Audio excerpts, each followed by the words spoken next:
नमस्कार दोस्तों, मैं आपका दोस्त शुभम गिरी आप सभी लोगों का हार्दिक स्वागत करता हूं अपने YouTube channel study with Shubham Giri में।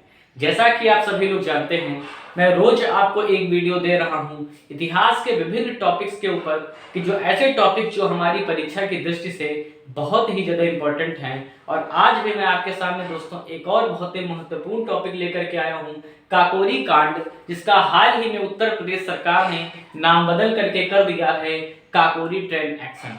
तो जो उत्तर प्रदेश सरकार के वर्तमान मुख्यमंत्री योगी आदित्यनाथ जी ने कहा कि जो कांड शब्द है वो इस बड़ी क्रांतिकारी कार्यवाही की दृष्टि से अच्छा नहीं लगता है, इसीलिए इसका नाम इन्होंने दोस्तों एक्शन कर दिया है, यानी कार्यवाही। तो दोस्तों चलिए फिर आज की वीडियो को हम शुरू करते हैं और आपको मैं बताऊंगा कि हमारी परीक्षा की दृष्टि से कौन कौन से क्वेश्चन ऐसे हैं जो एग्जाम में बहुत ज्यादा पूछे जाते हैं।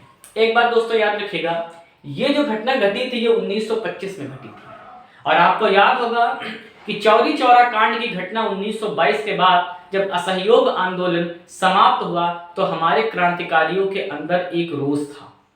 गांधी जी का उस समय थोड़ा सा एक गरिमा होती है, जो निष्ठा होती है, उसमें थोड़ा सा कमी आई थी, उनके प्रभाव में कमी आई थी कि जो निर्णय उन्होंने लिया था असहयोग आंदोलन को वापस लेने का निर्णय, वो सही नहीं लग रहा था। और हमारे क्रांतिकारी जो लोग थे वो बिल्कुल तैयार हो रहे थे कि अब हमारा ही समय है कि हम ही कुछ ना कुछ ऐसा करेंगे कि हम ब्रिटिश गवर्नमेंट को हम अपने आगे झुका सकें और भारत से बाहर निकाल सकें।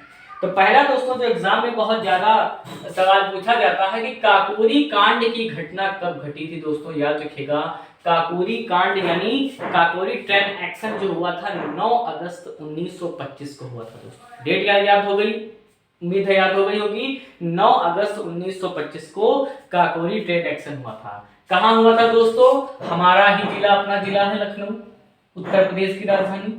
और जब कभी आप लखनऊ, कानपुर से लखनऊ की साइड जाएंगे तो लखनऊ से पहले एक रेलवे स्टेशन पड़ता है दोस्तों काकोरी। बहुत सारे लोग, आप लोग जब एग्जाम देने जाते हैं तो ये जरूर आपको स्टेशन मिलेगा।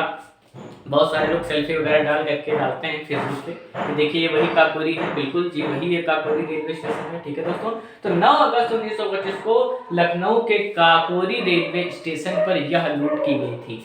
अब बात आती है कि आखिर इस लूट का कारण क्या था। दोस्तों देखिए, हमारे क्रांतिकारियों को धन की जरूरत थी ताकि वह उससे हथियार, गोला बारूद खरीद सकें और अंग्रेजों की नाक में दम कर सके और हमारे स्वतंत्रता आंदोलन को आगे बढ़ा सकें। इसके लिए उन्होंने धन की लूट के लिए, धन की जरूरत के लिए जो योजना बनाई थी वही दोस्तों आपकी योजना है। ठीक है, तो इसका उद्देश्य क्या था कि क्रांतिकारी गतिविधियों को करने के लिए हमें हथियार और गोला बारूद खरीदने हैं और इसलिए उन्होंने योजना बनाई। और इस योजना को जो बनाने का जो श्रेय दिया जाता है दोस्तों, राम प्रसाद बिस्मिल को दिया जाता है। किसको दिया जाता है? राम प्रसाद बिस्मिल ने यह पूरी योजना बनाई थी।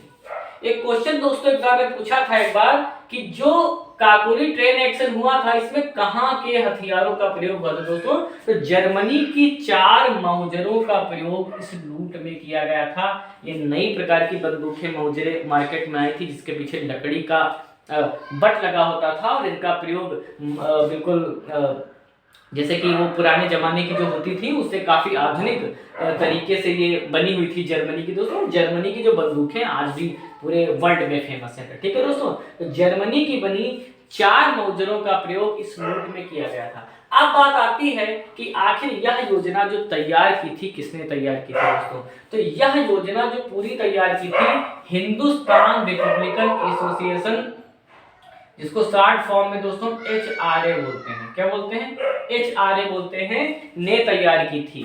और इसमें कुल 10 सदस्य शामिल थे दोस्तों। टोटल हिंदुस्तान, अगर संगठन का नाम पूछेगा तो हिंदुस्तान रिपब्लिकन एसोसिएशन ने यह योजना पूरी बनाई थी और इसके कुल 10 अभियुक्त थे, वो इस पूरे केस को अंजाम देने में दोस्तों शामिल थे।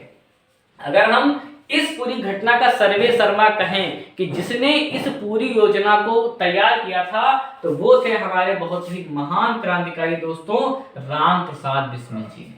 और कहाँ के रहने वाले थे? शाहजहांपुर के रहने वाले थे। ठीक है, शाहजहांपुर के रहने वाले राम प्रसाद बिस्मिल जी ने पूरी योजना तैयार की थी कि कैसे हम ट्रेन को लूटेंगे, क्या करेंगे, कैसे धन की जरूरत पड़ेगी। इसके पहले भी राम प्रसाद बिस्मिल ने कई छोटी छोटे लूटें की थी, मगर उसमें ज्यादा धन इनको अंग्रेज सरकार से प्राप्त नहीं हुआ था। इसलिए इन्होंने सोचा कि जब तक हम कोई बड़ी लूट को अंजाम नहीं देंगे तब तक हमें धन की प्राप्ति नहीं होगी। कई बार एग्जाम में पूछा दोस्तों ट्रेन का नाम। ट्रेन थी 8 down Saharanpur Lucknow passenger train दोस्तों, ये नहीं। यहाँ पर कभी कभी 8 डाउन लिख देता है, 7 डाउन, 6 डाउन, 5 डाउन, तो याद रखिएगा 8 डाउन सहारन लखनऊ पैसेंजर ट्रेन को लूटा गया था दोस्तों, ठीक है। और कैसे लूटा गया था कि जब यह ट्रेन वहां से चली तो क्या किया गया कि अशफाक उल्लाह खान ने चैन को खींच लिया। जब अशफाक उल्लाह खान ने चैन को खींच लिया तो ट्रेन वहां पर रुकी और पहले से ही हमारे क्रांतिकारी वहां पर धावा बोलने के लिए बैठे थे और इसमें एक व्यक्ति की जान भी चली गई थी, भारतीय ही था वो, और क्योंकि गलती से गोली चल गई थी यही और उसकी जान भी चली गई थी। अब दोस्तों जब ये पूरी लूट हो गई तो पूरे भारत में ही नहीं पूरे विश्व में इसका मैसेज चला गया कि भाई सरकारी खजाना लूटा गया है और धरपकड़ चालू हुई, बहुत ज्यादा धरपकड़ चालू हुई कि भाई लोगों को ढूंढा जाने लगा। तो टोटल 40 अभियुक्तों पर दोस्तों केस चला। शामिल इसमें 10 लोग थे मगर टोटल 40 अभियुक्तों पर केस चला, जिनमें से 4 लोगों को दोस्तों फांसी की सजा हुई। 40 अभियुक्तों पर केस चला और 4 लोगों को इसमें फांसी की सजा दे दी गई। कुछ को काला पानी की भी सजा दी गई और 16 व्यक्ति ऐसे थे जिनको 4 वर्ष की सजा दी गई और बहुत सारे लोग ऐसे थे जिनको आजीवन कारावास की भी सजा दोस्तों दी गई। इसमें एक नाम जो अक्सर एग्जाम में पूछता है दोस्तों, चंद्रशेखर आजाद। और आजाद साहब ने कहा था आजाद ही हूँ, आजाद ही रहूंगा और मैं कभी जीते जी मेरी सरकार के हाथों नहीं चलूंगा, और ये फरार हो गए दोस्तों। एक बार आपको याद होगा मैंने कहा था हार्डिंग बम कांड में कौन सा व्यक्ति फरार हुआ था, तो उसमें मैंने बताया था रासबिहारी बोस फरार हुए थे, ठीक है। और यहाँ पर दोस्तों याद रखिएगा चंद्रशेखर आजाद जो थे वो अंग्रेजों के चंगुल से छूट गए और वह उनके हाथों नहीं चढ़े। तो पूछ ले काकोरी कांड में कौन सा अभियुक्त बच निकला था, तो चंद्रशेखर आजाद। अब जो सबसे महत्वपूर्ण सवाल बनता है कि आखिर वे कौन से व्यक्ति थे जिनको फांसी की सजा दोस्तों दी गई थी। तो नाम याद रखिएगा दोस्तों, पहले थे जिन्होंने इस केस की पूरी योजना बनाई थी राम प्रसाद बिस्मिल, और इन्होंने ही लिखा था मेरा रंग दे बसंती चोला, है ना, गाना सुनते हैं। दूसरे थे राजेंद्र नाथ लाहिड़ी, तीसरे थे ठाकुर रोशन सिंह और चौथे थे अशफाक उल्लाह खान। तो इन 4 अभियुक्तों को दोस्तों फांसी की सजा दी गई थी। फिर से रिपीट कर रहा हूँ, राम प्रसाद बिस्मिल, राजेंद्र लाहिड़ी, ठाकुर रोशन सिंह और अशफाक उल्लाह खान। एक सवाल जो अक्सर एग्जाम में आता है सिविल सर्विसेज में और बहुत सारे लोग गलत भी कर देते हैं, और ये सवाल आता है कि इन लोगों को किस जेल में फांसी की सजा दी गई। तो दोस्तों ये भी हमारे लिए बहुत ही महत्वपूर्ण है, आप जान लीजिए। राम प्रसाद बिस्मिल आप जानते हैं शाहजहांपुर के रहने वाले थे और इन्हें शाहजहांपुर की जेल में फांसी की सजा दोस्तों दी गई थी शाहजहांपुर में। राजेंद्र लाहिड़ी जी को गोंडा जेल में फांसी दी गई थी, नाम याद रखिएगा। राजेंद्र लाहिड़ी जी को कहां, गोंडा में फांसी दी गई थी, ठीक है। ठाकुर रोशन सिंह को इलाहाबाद में फांसी दी गई थी, ठाकुर रोशन सिंह को कहां, इलाहाबाद में। और अशफाक उल्लाह खान को फैजाबाद में दोस्तों फांसी की सजा दी गई थी, ठीक है। तो ये इनकी फांसी की जगह है। ये अक्सर एग्जाम में पूछता है कि काकोरी ट्रेन एक्शन में सरकारी वकील किसे बनाया गया था दोस्तों। तो याद रखिएगा सरकारी वकील जो बनाया गया था वो जगत नारायण मुल्ला को बनाया गया था। उनकी बड़ी बाद में थूथू फजीहत भी हुई थी जगत नारायण मुल्ला की। तो याद रखिएगा दोस्तों सरकारी वकील किसे बनाया गया था, जगत नारायण मुल्ला को सरकारी वकील बनाया गया था। और अगला क्वेश्चन कि इस पूरे जो मुकदमा चला किस नाम से चला दोस्तों। तो इस पूरे मुकदमे का नाम था, एक तरफ थी सरकार, एक तरफ क्या थी सरकार मतलब ब्रिटिश सरकार, दूसरी तरफ कौन थे, राम प्रसाद बिस्मिल व अन्य, ठीक है। अन्य में 39 लोग हो गए यानी कुल 40 लोग थे। तो इस मुकदमे का नाम था सरकार बनाम राम प्रसाद बिस्मिल व अन्य। तो ये दोस्तों आज की हमारी वीडियो थी और मैंने इस केस से जुड़े सारे ही महत्वपूर्ण प्रश्नों की आप सभी लोगों से चर्चा की। आप लोगों को वीडियो कैसी लगी कमेंट बॉक्स में जरूर बताइएगा और लाइक भाई जरूर कर दे वीडियो को।